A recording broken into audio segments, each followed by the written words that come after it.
Eh, yo antes de que usted llegase, estaba simplemente haciendo algunas observaciones desde un punto de vista de la lógica, pero también por allí veíamos un poco lo que dice el proto-evangelio, aquel primer anuncio de redención que hace nuestro buen Dios en el libro del Génesis. De hecho, creo que por acá no estaría de más mostrarlo una vez más.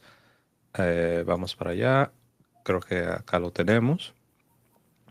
Pues ahí está, profe. Estamos en el libro del Génesis, obviamente en el libro del Génesis, capítulo 3. Estamos consultando una Biblia católica. Génesis, el capítulo 3. Y bueno, después de que se nos va a narrar la caída, este evento tan catastrófico, realmente, donde comienza este conflicto cósmico en el que nos hallamos, se nos dice, y me voy a enfocar particularmente en el verso 15, hablando Dios aquí, eh, él promete, y es realmente algo profético este anuncio, dice, haré que haya una enemistad entre ti, o sea, entre la serpiente, esta serpiente antigua, el dragón, que sabemos que es Satanás, haré que haya una enemistad entre ti, entre la serpiente y la mujer. Ahora es bien interesante, porque desde la óptica protestante, y también aquí yo me atrevería a incluir desde la óptica de aquellos que no entienden la Inmaculada Concepción de la Virgen, ellos deberían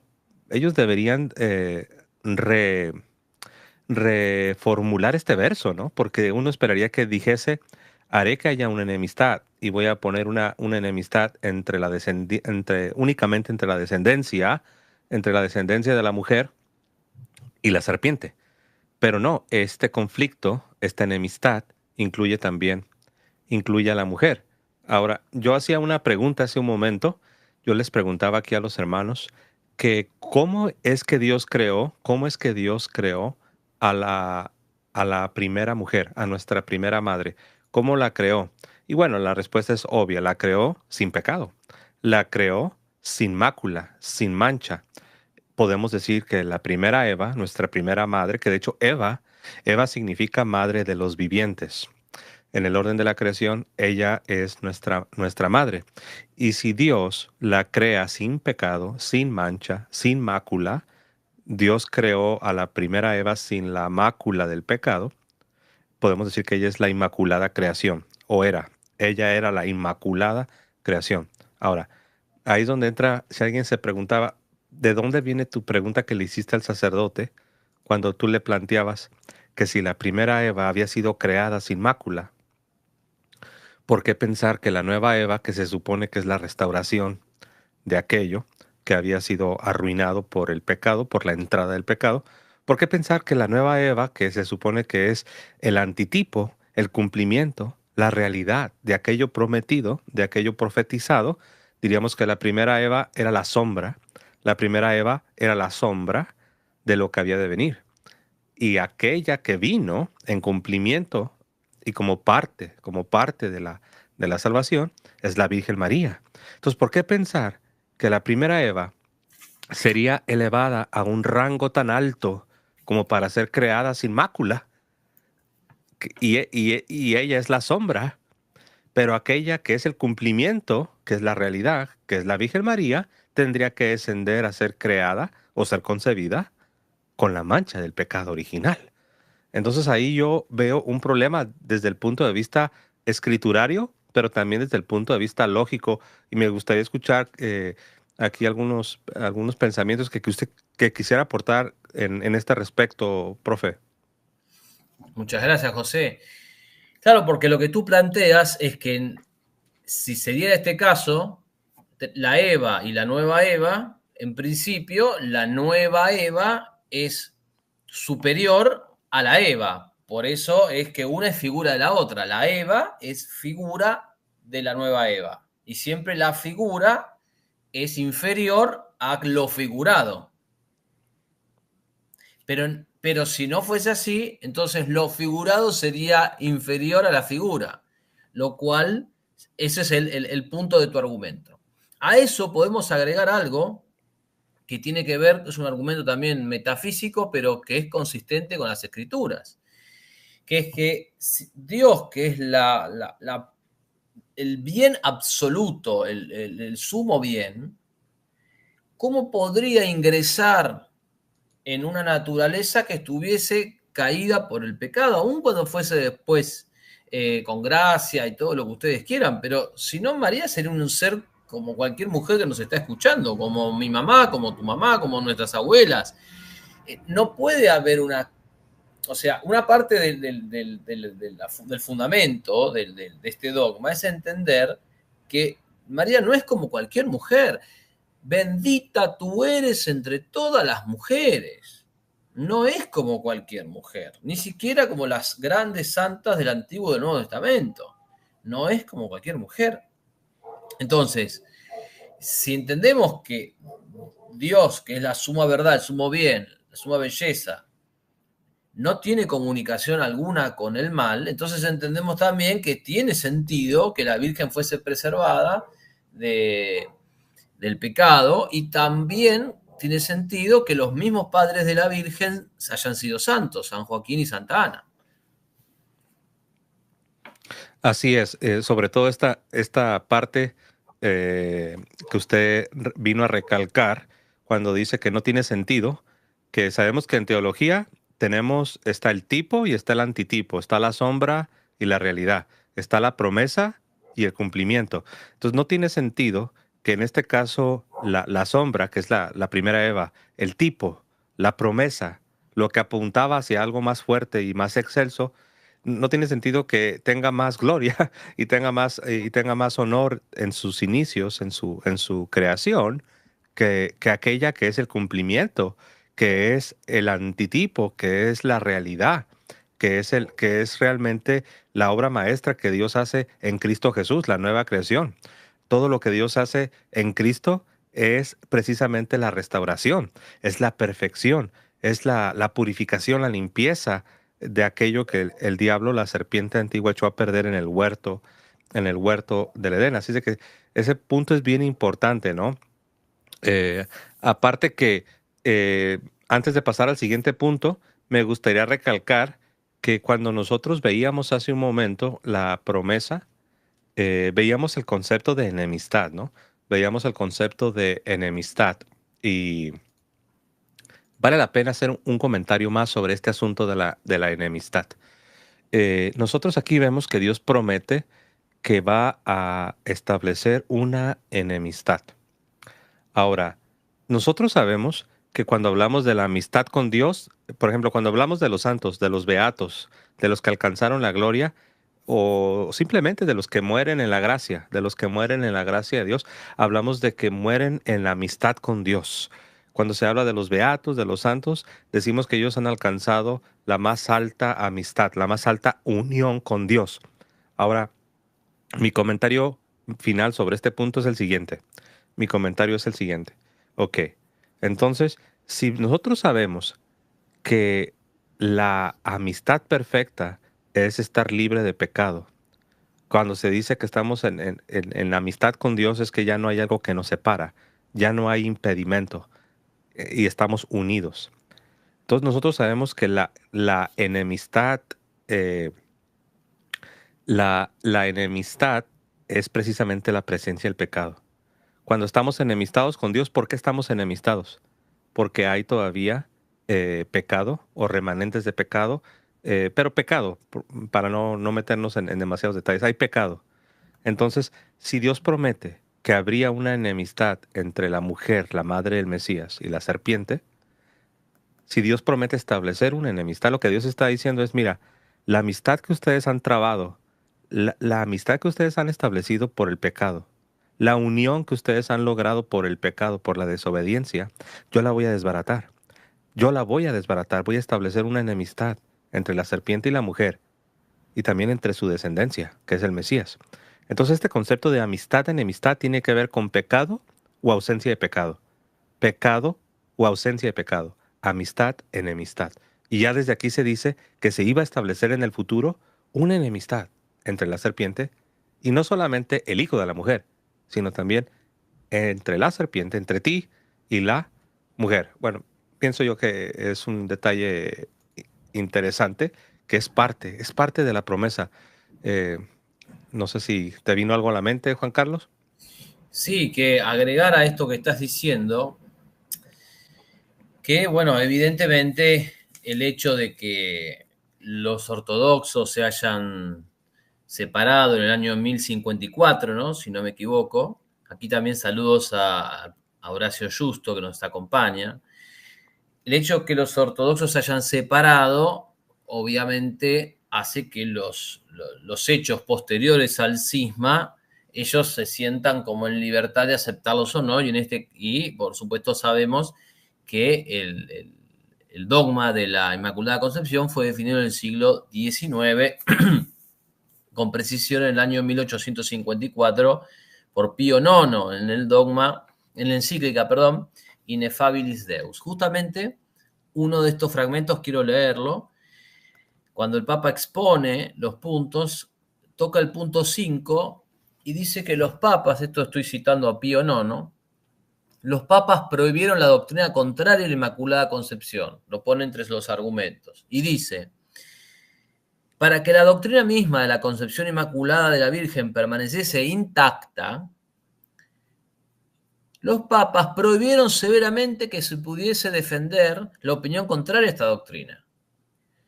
A pesar de repetidas y clarísimas declaraciones, los papas pasaron a las sanciones para que estas palabras no fueran vanas, ¿no? Entonces cita al Papa Alejandro VII, ¿sí? Después cita también a otros papas como Sixto IV, Pablo V, Gregorio XV, ¿sí? Eh, y finalmente algo interesante porque se nos podría invocar y se nos podría presentar el argumento de, bueno, pero Santo Tomás de Aquino tenía una postura.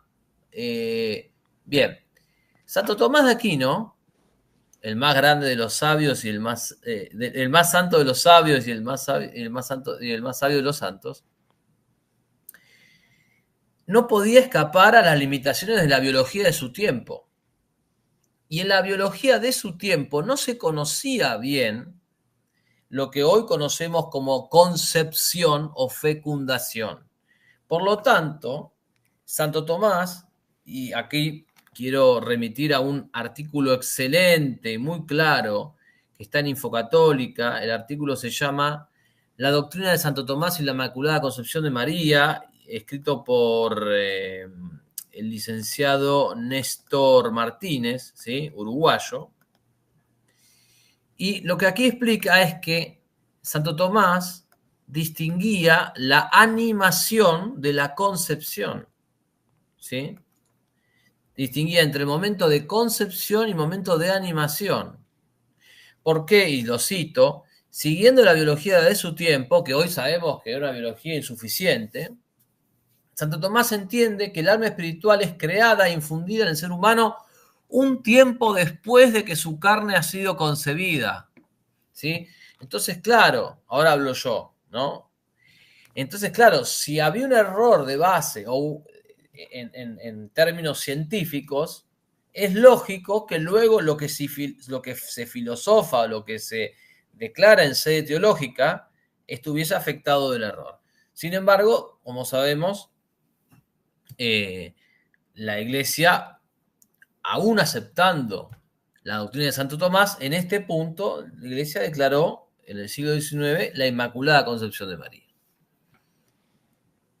Así es. Ellos, de hecho lo dice aquí el sacerdote, dice que la iglesia ortodoxa dice que ellos no enseñan como enseñan los protestantes, ¿no? Que la Virgen es pecadora o que la Virgen tiene pecado. Sí, eso lo sabemos. Los católicos sabemos que los ortodoxos no profesan la misma creencia en cuanto a la Virgen que los protestantes, pero aún así, en el asunto de que si la Virgen fue concebida con pecado o sin pecado, sí hay una discrepancia y no es cualquier cosa.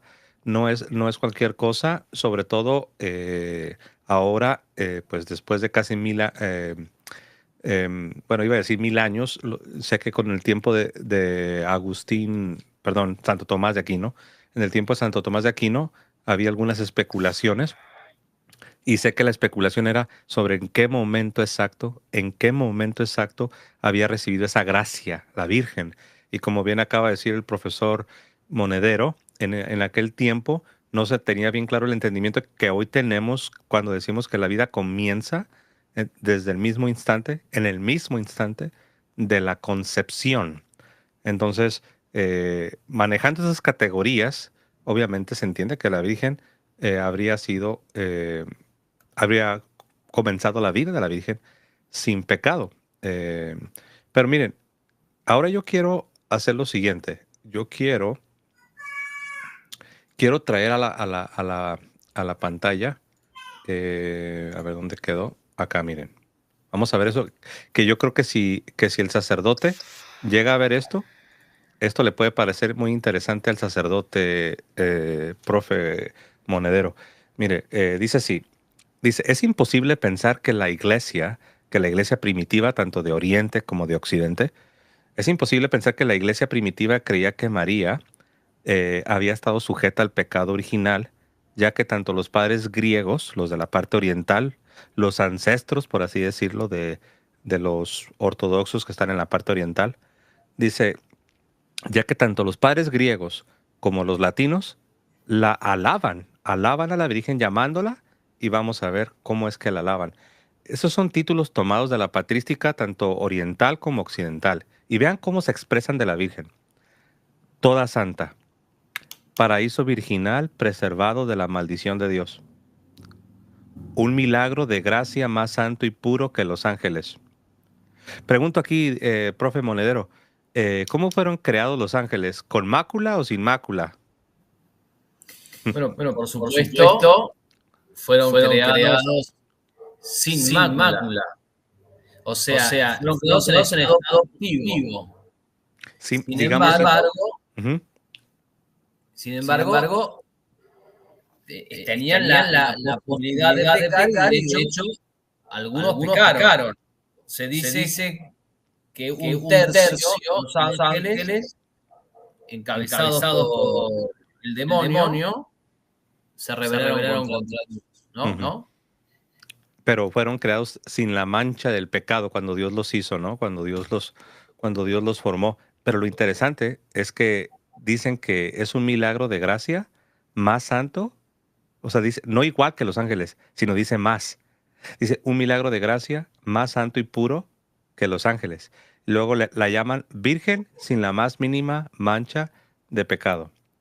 Dice aquí, no importa en cuánta estima podamos tener o no importa cuánta estima podamos tener por la santidad de un pecador convertido o de un pecador que se fue purificando a lo largo de su vida, no importa. Dice, sería falso afirmar que es absolutamente sin mancha. El paralelo entre Eva, sin pecado creada, y María, sin pecado concebida, como parte del depósito de la fe en los escritos de los más tempranos padres y escritores de la Iglesia, empezando con San Justino Mártir, San Ireneo, Tertuliano y Juan Damasceno. Bueno, aquí tenemos el pasaje del Apocalipsis 12, pero aquí tengo las citas que ya nos comienzan a hablar acerca de la Virgen como la nueva Eva. El sacerdote ortodoxo sí aceptó que sí hubo padres que sí la llaman la nueva Eva. Dice que no todos, pero bueno, ya desde que no necesitamos tener a todos los padres llamándole la nueva Eva, pero sí tenemos a un buen número de padres refiriéndose a ella en estos términos. Eso ya nos indica que veían a la Virgen como la restauración de la primera Eva, que fue creada sin la mácula del pecado. Eh, muy bien. A ver, voy a revisar. Acá me comenta, ¿cómo se escuchó el audio de... ¿Se está escuchando mal el audio? A lo mejor es porque estoy compartiendo la pantalla, posiblemente. ¿Usted ahora me escucha doble, profe? No, yo me escuchaba doble a mí mismo, pero ahora estoy perfecto, ahora ya no me escucho doble a mí. Ah, ok, perfecto. Por un momento pensé que por allí, porque sí, de repente algunas veces nos da un poco de guerra, la plataforma. Bueno, y aquí tenemos algunos padres de la iglesia. San Justino Mártir dice, Jesús se hizo hombre a través de la Virgen María para deshacer la desobediencia que proviene de la serpiente, o sea, de Satanás, y que originó también mediante una virgen.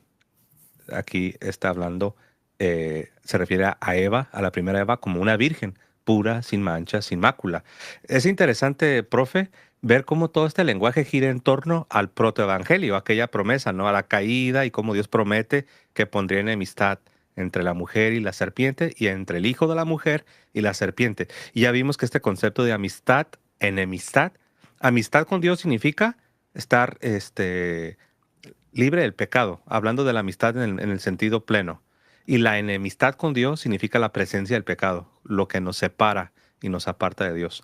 Em, Dice también San Ireneo, la Virgen María se convirtió en abogada de la Virgen Eva y de la misma forma que el género humano había quedado sujeto a la muerte a causa de una virgen, fue librado de ella por una virgen, fue librado de ella por una virgen. Así la desobediencia de una virgen fue contrarrestada por la obediencia de una virgen. San Ireneo de León. Dice, Eva creyó a la serpiente María, perdón, Eva creyó a la serpiente. Aquí ya estoy cayendo en herejía casi, ¿no? Eva creyó a la serpiente. María creyó al arcángel. Sabemos que la serpiente es Satanás, que es un ángel, ¿no? Eva creyó a la serpiente. María creyó al arcángel. Lo que Eva perdió por su desobediencia, María lo redimió por su obediencia. Ese es Tertuliano. Otra vez Tertuliano. Esas dos inocentes. No, noten el paralelismo de cómo las dos fueron creadas virginalmente, fueron creadas con inocencia, con virginidad. O sea, fueron creadas sin pecado al principio. Sabemos que después se corrompió nuestra primera madre, la primera Eva falló. Esas dos inocentes, esas dos mujeres sencillas, María y Eva, fueron creadas ciertamente iguales. Wow, aquí lo está diciendo. Fueron creadas ciertamente iguales, pero una se convirtió en la causa de nuestra muerte y la otra en la causa de nuestra vida. Obviamente causa secundaria. Sabemos que es Cristo el autor de la vida, obviamente. Dice, porque la Santa Virgen es en verdad un arca hecha por dentro y por fuera, perdón, hecha de oro por dentro y por fuera, y que ha recibido el tesoro, Jesús, el tesoro entero del santuario. ¿Quién dijo esto? Gregorio el Milagroso. Después tenemos a Dionisio el Grande diciendo, Cristo no vivió en una tienda común, sino en su arca santa, y él, Cristo, preservó a su madre como aquella que era santa de pies a cabeza, inmaculada. Este es Dionisio el Grande. Estamos viendo que aún padres griegos, padres del Oriente, los ancestros de los ortodoxos, se expresan en esos términos de la Virgen. Dice así, ¿quién es? Sanefrén. Miren, Sanefrén de Siria, San Juan Damasceno, Teodoto o Teodoro de Ancira, Dionisio el Grande, son ejemplos de algunos padres orientales que se refieren a la Virgen de esta manera, como inmaculada. La comparan en su creación con la primera Eva. Las dos fueron creadas igual, fueron creadas sin la mácula, sin la mancha, sin el pecado. Y vean lo que dijo Sanefrén de Siria. Tú y tu madre son los únicos seres humanos que son perfectamente hermosos en todo aspecto, pues no hay mancha en ti, oh Señor, ni mácula en tu madre. Después continuamos, Teodoto o Teodoro de Ancira, en lugar de la Virgen Eva, quien fue para nosotros el instrumento de muerte, Dios con el propósito de darnos vida, escogió a una Virgen muy de su agrado y llena de gracia y libre del pecado de aquella primera Virgen. San Juan Damasceno, Dios te salve a ti, la única bienaventurada entre las mujeres, que ha reparado la caída de Eva, nuestra primera madre.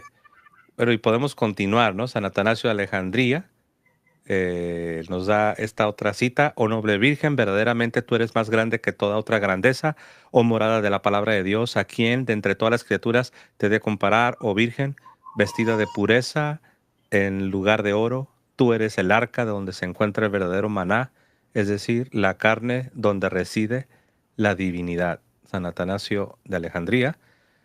Entonces, estos solamente son unos ejemplos para que podamos ver que no es algo que la iglesia romana se sacó de la manga después del cisma, sino que es algo que ya estaba en el tesoro patrístico, tanto de la parte oriental como de la parte occidental. Entonces, No sé, algo que nos quieras comentar, profe Monedero. Es difícil porque después de estas citas tan contundentes y categóricas yo me tendría que ir y listo, tenemos que cerrar el programa, ¿no? Ha sido muy... Gracias a Marta por citar mi canal y a ti por reproducir esto para ayudarme a difundir más. Muchas gracias. Bueno, evidentemente, donde Eva es la desobediencia y María es la obediencia. Eva se enfrenta al ángel en forma de serpiente y es vencida, pero María se ve con otro ángel, el ángel San Gabriel, pero luego además María vence a la serpiente y aplasta su cabeza ¿sí? Las famosas imágenes de la Virgen aplastando la cabeza de la serpiente remiten a Génesis 3:15, ¿no? Yo creo que aquí lo que también está en juego, para aportar algo, porque son muy contundentes y definitivas las citas que has mostrado, pero si yo pudiese aportar algo, me parece que hay un error con en el planteo del sacerdote ortodoxo. Veo como que quizás hay algo con el tema de la libertad que había que precisar ahí. Es decir, parece ser que él dice, ¿no? Esto no parece, es lo que dice. Él dice, María, siempre y cuando se mantuviera en comunión con Dios, María por su trabajo, por su vida virtuosa, dice, nosotros no creemos que sea una pecadora, sino que creemos que María, si se esfuerza, si tiene una vida virtuosa, bueno. Y aquí lo que parece no entenderse bien es que la condición de María, absolutamente excepcional y absolutamente única, por ser Inmaculada Concepción y estar ordenada a la maternidad divina, lejos de significar una mengua para su libertad, era más libertad. ¿Por qué? Porque la libertad, filosóficamente hablando, no se identifica con la indiferencia entre el bien y el mal. Con, bueno, estoy a equidistancia del bien y el mal, a ver qué hago, voy por acá, voy por allá. Sino que la máxima libertad se da en el bien. Por eso Dios, que no puede hacer el mal, es máximamente libre. Y por eso la Virgen era máximamente libre. Entonces creo que aquí hay un error que habría que también ir señalando, y hay que ir desarmando esa cuestión. O sea, María, al estar preservado del pecado original, primero, eso no hace injuria a Cristo y no niega el pecado original, porque son los méritos de Cristo que se toman del sacrificio de la cruz y se aplican anticipadamente a María. Eso por un lado. Y por otro, que la condición de María en la cual no podía pecar, distinta a la condición de Eva, lejos de negar su libertad, era la máxima libertad que María podía tener. Así es. Yo creo que para cerrar, porque el profe Monedero fuera del aire me dijo que tiene un poco de limitaciones con el tiempo, se me ocurre hacer lo siguiente, ya para hacer los últimos comentarios. A ver, vamos a traerlo una vez más. ¿No? Quizás venga alguien con más inteligencia y pueda encontrar la conexión allí, ¿no? Ok, perfecto. Aunque parece que sí. Vamos a regresar acá. Vamos a escuchar una vez más la respuesta del sacerdote ortodoxo. A ver, ¿dónde estamos? Vamos a hacer esto, lo vamos a quitar y lo vamos a poner una vez más. Bueno, también muchísimas gracias a José. Que Dios te bendiga grandemente, hermano, por tu aporte. Seguramente te suena, ¿no? José Plasencia, de la Fe de la Iglesia. Bueno, él también te hace una pregunta, ¿no? Si la primera Eva fue creada sin mácula, ¿por qué la nueva Eva sería concebida con pecado? Parece que la posición ortodoxa omite este detalle. Abrazos. Ok. Bueno, sí. Si la primera Eva fue creada sin mácula, ¿por qué la nueva Eva sería concebida con pecado? A ver, yo creo que, en primer lugar, si bien es cierto que algunos padres de iglesia han tocado este título de llamarle a María la nueva Eva, no es algo que esté, vamos a decir, completamente aceptado dentro de la ortodoxia, ¿no? O sea, no es un título que se use mucho en cuanto a María, tú eres la nueva Eva. Esto no es algo que se use con mucha frecuencia, si bien es cierto que se usa, no tanto, ¿no? Pero aunque se use poco o mucho dentro de la Iglesia Ortodoxa, a mi entender, una cosa no sigue de otra, ¿verdad? No tiene que haber necesariamente una comunicación entre una cosa y otra. Olvidé decirlo, profe, si quiere que lo detenga para que usted haga un comentario, me dice y lo detengo.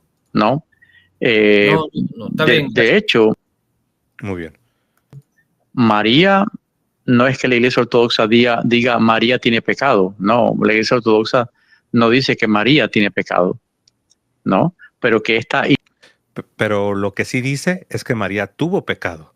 Es bien interesante porque no solamente admiten, y yo creo que este punto no lo hemos explotado, pero vale la pena, ellos, no sé si aquí en este fragmento lo dice o lo viene a decir un poquito más adelante, pero hay una parte, profe, donde el sacerdote ortodoxo dice que básicamente lo que creen es esto, que ahora ya ellos reconocen a la Virgen María sin pecado, pero dicen que no siempre fue sin pecado.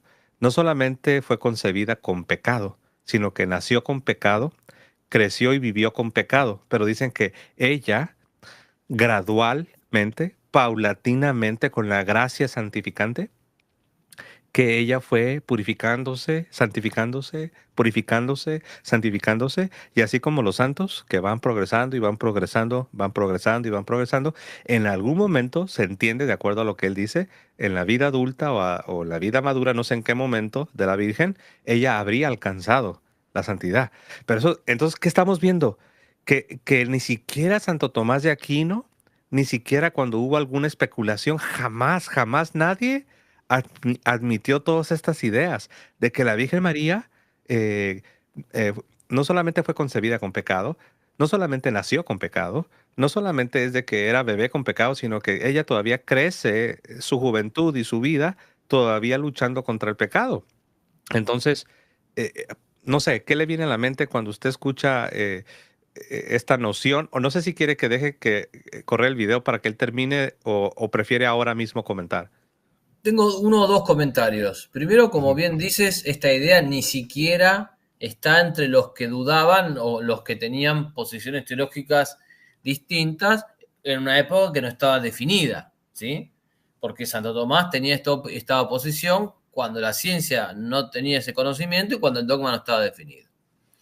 Pero hay una cosa importante. Primero, si María es lo que la visión ortodoxa o de este sacerdote ortodoxo es lo que tú acabas de describir, María no se distingue de una mujer santa cualquiera, ¿sí?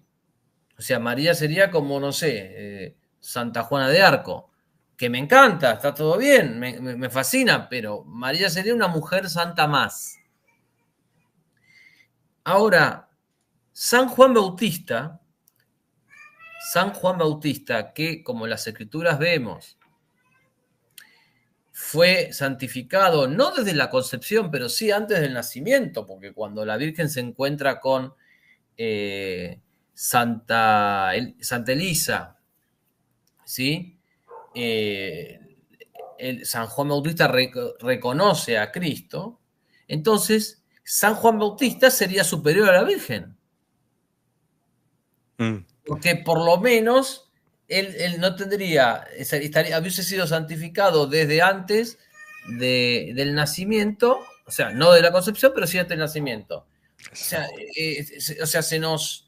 se trastoca toda la teología. Me parece muy grave eso que se ha dicho, ¿no? Sí, de hecho eso es una buena observación. El punto de vista, como lo explica el sacerdote, estaría poniendo a Juan el Bautista por encima de la mismísima Santísima Virgen, y eso es problemático. Y creo que así lo dice aquí. Vamos a traerlo de regreso a ver. Impecabilidad de María no se da por su concepción, sino que se da por su trabajo o por su vida virtuosa, ¿no? E igual, los padres de la iglesia han dicho que no es que Adán y Eva no pudieran caer en pecado, sino eran capaces de no pecar, que es otra cosa diferente. Eran capaces de no pecar siempre y cuando se mantuvieran en comunión con Dios, ¿no? Y yo creo que es la misma cosa para María. Siempre y cuando ella se mantuviera en comunión con Dios, era capaz de no pecar. Entonces, no veo cómo haya una correlación entre una cosa y otra, o por lo menos yo no lo veo así, desde mi poco entendimiento, ¿no? Así que realmente no encuentro la conexión entre el hecho de que Eva haya sido creada sin pecado, por lo tanto María tiene que nacer también sin pecado. No encuentro mucho la conexión. Bueno, pero en fin, ese soy yo que puedo tener limitaciones en ese sentido, ¿no? Okay. Quizás venga alguien con más inteligencia y pueda encontrar la conexión allí, ¿no? Ok.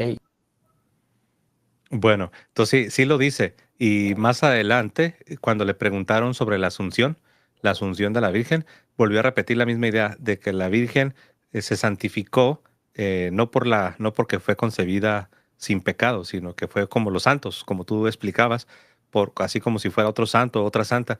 Es un problema. Realmente es muy, es muy problemático. Prácticamente dicen que la Virgen no solamente fue concebida con pecado y nació con pecado, sino vivió durante su vida pues con el pecado, ¿no?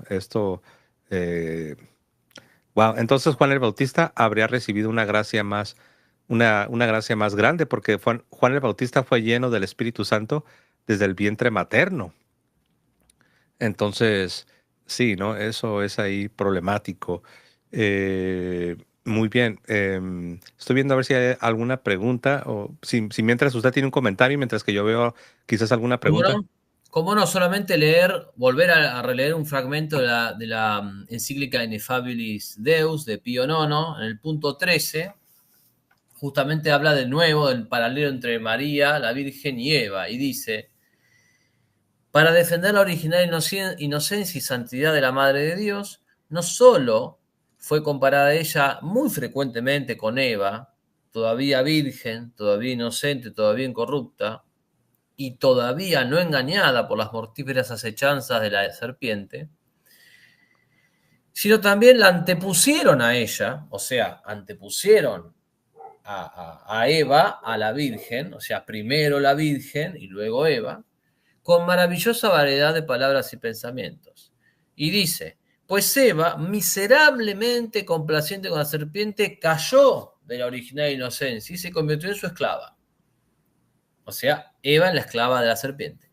Mas la Santísima Virgen, aumentando de continuo el don original y sin prestar jamás atención a la serpiente, arruinó hasta los cimientos su poderosa fuerza, la poderosa fuerza del demonio, con la virtud recibida de lo alto.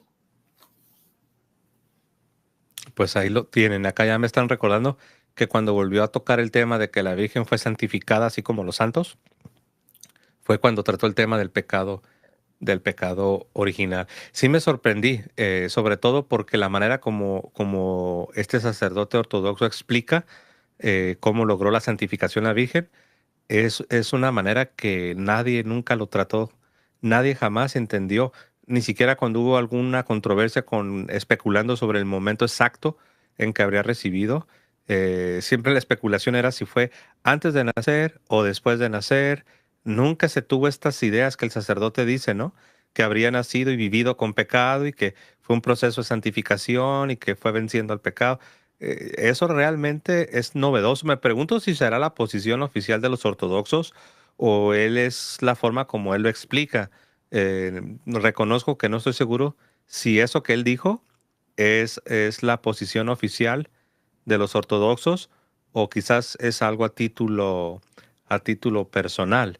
Entonces, no está de más cerrar, a reserva de cualquier comentario que pueda tener el profesor Monedero, cerrar con la reflexión que veíamos hace un momento, ¿no? Es imposible pensar que la iglesia primitiva, paréntesis, oriental y occidental, creyese que María había estado sujeta al pecado original, ya que tanto los padres griegos como los latinos la alaban llamándola toda santa, paraíso virginal preservado de la maldición de Dios, un milagro de gracia más santo y más puro que los ángeles, virgen sin la más mínima mancha de pecado. Dice, no importa en cuánta estima podamos tener la santidad de un pecador convertido, como un San Pablo, o un San Pío X, o un San Juan Bautista, dice, sería falso afirmar que es absolutamente sin mancha. O sea, no hay un santo, por muy santazo que sea, del que podamos decir estas cosas que sí se dicen de la Virgen, Totalmente. ¿verdad? Ese es el punto. Profe, pues ahora sí, comentarios finales. Yo aprovecho para recordarles, los que no conocen el canal del profesor Monedero, le voy Muchas a gracias. pedir a ver si está por allí uno de los moderadores que puedan volver a poner el enlace del canal del profesor Monedero para que lo visiten, y los que no se han suscrito, que no sean malos, se suscriban y apoyen también la labor que viene haciendo el profe Monedero desde la filosofía, y también sabemos que él tiene una pasión por la teología y también por la apologética. De hecho, uno de los primeros debates que yo vi fue precisamente un debate del profesor Monedero, ya hace como unos 5 o 6 años, más o menos. Sí, sí, una cosa así, sí. Ujú. Entonces, adelante, profe. Muchas gracias de nuevo, José, por recomendar mi canal, mi trabajo. Aprovecho también para invitarlos a que acudan a la Academia Catena Áurea, una academia que hemos fundado con mi señora. Tienen la página en Instagram, Academia Catena Áurea, que justamente toma el nombre de la famosa recopilación de Santo Tomás de Aquino a los comentarios de los padres de la Iglesia de los versículos de los santos evangelios, ¿sí? Se me ocurre, primero para decir algo, ¿no? Si la Virgen hubiese tenido un crecimiento así de la gracia, como se plantea aquí, ¿no? Que va creciendo de a poco con esfuerzo y siempre y cuando se mantuviera en comunión con Dios, yo me pregunto qué hubiese pasado si este proceso, que parece el de cualquier mujer santa y no de alguien especial, si este proceso hubiese coincidido con la encarnación. Es una buena pregunta. O sea, ¿qué pasaba? Ahora, en un momento, la Virgen seguía en este proceso y ya estaba nuestro Señor en su seno. Entonces, ella seguía teniendo la tendencia al pecado como cualquiera, pero sí, pero tenía albergado dentro a Dios. La verdad que es impensable. Y después hago una comparación con el tema de la Eucaristía. Es una exigencia comulgar en estado de gracia, ¿verdad? Es decir, para comulgar Sí. el cuerpo, sangre, alma y divinidad de Cristo, tenemos que estar en gracia. ¿Por qué? ¿Por qué tenemos que estar en gracia? Bueno, porque semejante presencia, la presencia sacramental de Cristo, no admite que entre, no debe entrar en el cuerpo de una persona cuando ese cuerpo está unido a un alma en estado de pecado mortal. Mientras que cuando en esa alma está en gracia, habita en ella la Trinidad, y entonces esa alma está en amistad con Dios, y entonces sí puede, sí es legítimo que reciba la Eucaristía. Bueno, podemos tomar una comparación de esto y hacerlo con la Virgen. Entonces, la divinidad de Dios hecho hombre, o sea, que ingrese en el cuerpo de una mujer que está como nosotros en el medio de la lucha con el pecado, es una locura. Es una locura. Por eso me parece que esto es lo último que puedo agregar, mi estimado. Así es. De hecho, para cerrar con broche de oro, y precisamente en la misma línea que viene el profesor Monedero, miren, básicamente lo que nos decía el profe Monedero, hablando de la encarnación. Sabemos que también otro título que se le da a la Virgen, profe, es el arca de la nueva alianza, ¿no? Nosotros sabemos que en la antigua alianza, donde se colocaba el maná, que es un tipo del pan del cielo, donde se colocaba el maná, las tablas de la ley, que sabemos que también son un tipo de aquel que es la palabra, ¿no? Del verbo, el logos. el verbo de Dios. Entonces tenemos el maná del cielo que apunta hacia aquel que desciende del cielo. Tenemos la palabra de Dios que apunta hacia el verbo de Dios. Y tenemos la vara de Aarón que apunta hacia el sacerdocio, hacia el sumo sacerdocio de Jesucristo. Ahora, esto es sacro. ¡Wow!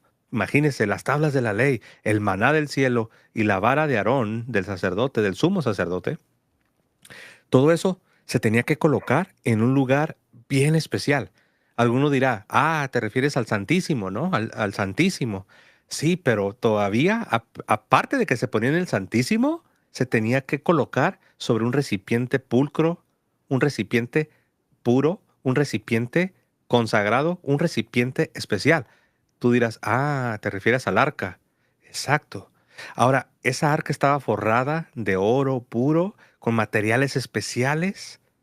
Si todo esto, si todo este cuidado se ofreció a aquello que solamente era la sombra, el maná, la vara, las tablas de la ley, si todo eso, toda esa reverencia, todo ese honor se le daba a aquello que era sombra, ahora pregúntense, ¿Cuánto más? ¿cuánto Claro. más? ¿Cuánta Sí, más sí, reverencia? sí. ¿Cuánto más honor? ¿Cuánto más, cuánta más gloria debería tener aquello que que ya no es sombra, sino que es cumplimiento? Y obviamente, pues aquí me estoy refiriendo, obviamente sí, al que es el maná, sí, al que es la palabra, sí, al que es el sumo sacerdote, sí, pero también me refiero a si se me permite la expresión, a este recipiente, a esta nueva arca de donde toma carne. No solamente se colocó el verbo, sino que toma carne de la nueva arca, toma carne de la Virgen María. Y es cuando uno entiende lo que dice este padre de la iglesia, Gregorio el Milagroso. Dice, porque la Santa Virgen es en verdad un arca hecha de oro por dentro y por fuera, y que ha recibido el tesoro entero del santuario. Y luego todavía para rematar, Cristo no vivió en una tienda común, en una casa común, sino en su arca santa. Y él preservó a su madre como aquella que era santa de pies a cabeza, inmaculada. Tremendo. Entonces, ahí está. Quiero decirles, porque no quiero que se confundan mis queridos hermanos. Hay otro Juan Carlos Monedero que le está haciendo competencia al profe Monedero. Por eso les quiero enseñar el visual de Muchas gracias. cómo se ve el canal del profe. Así se ve. Cuando lleguen a... De hecho, me estoy enterando que es a capa y espada, ¿no? Así es como lo tiene, a capa y espada, paréntesis, Juan Carlos Monedero. Cuando vayan a suscribirse, de hecho les voy a poner el ejemplo, me voy a suscribir y le voy a poner la campanita, todas las notificaciones. Ahí está, hermanos. Ahorita no sean malos, tomen unos segundos, vayan a suscribirse al canal del profe. Miren, si tú dices, ¿y qué tipo de contenido tendrá el profe? Pues tiene bastante, lo tiene muy variado.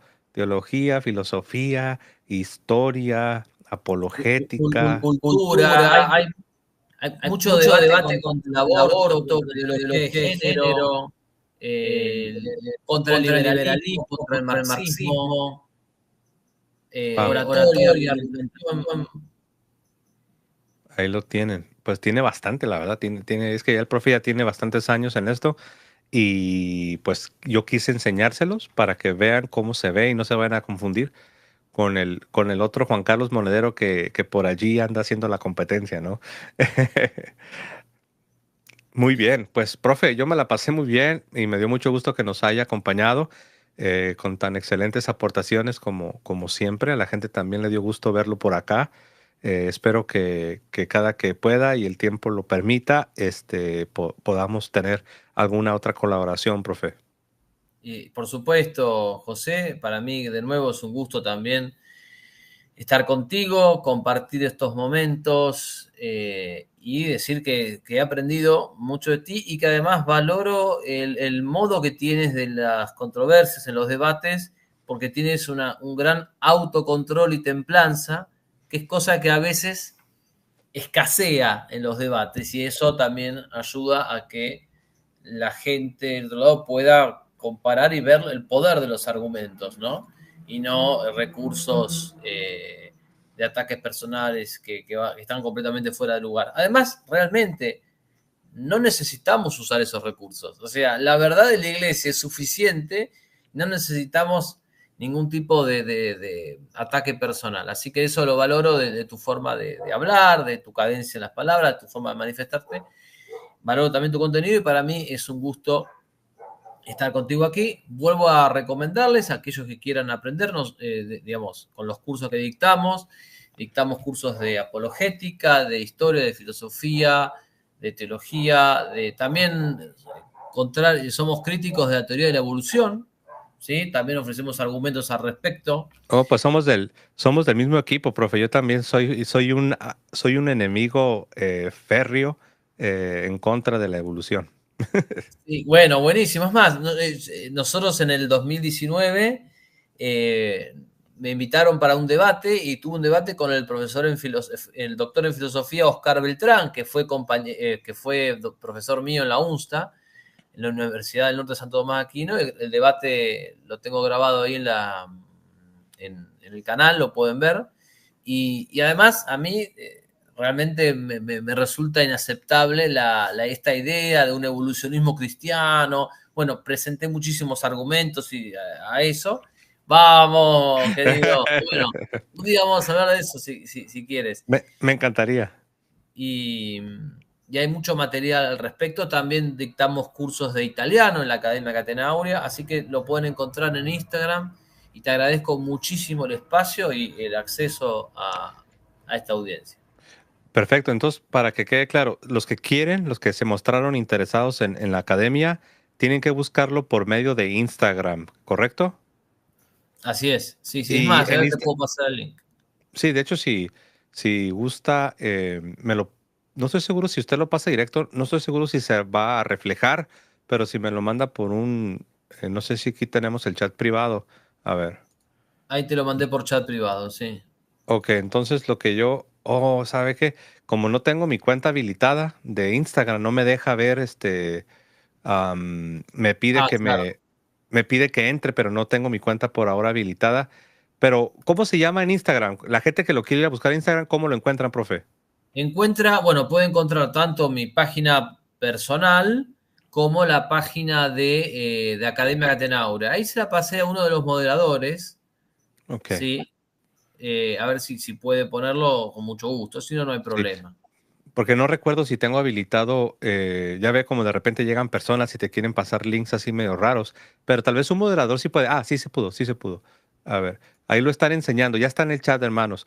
Los que les llamó la atención el contenido que está ofreciendo el profesor Monedero sobre esta academia, la Catena Aurea, obviamente es una referencia a aquella obra de Santo Tomás de Aquino, La Cadena de Oro, aquellos, eh, comentarios, pues no son comentarios, son los padres de la iglesia, ¿no? Los padres de la iglesia a través de los evangelios.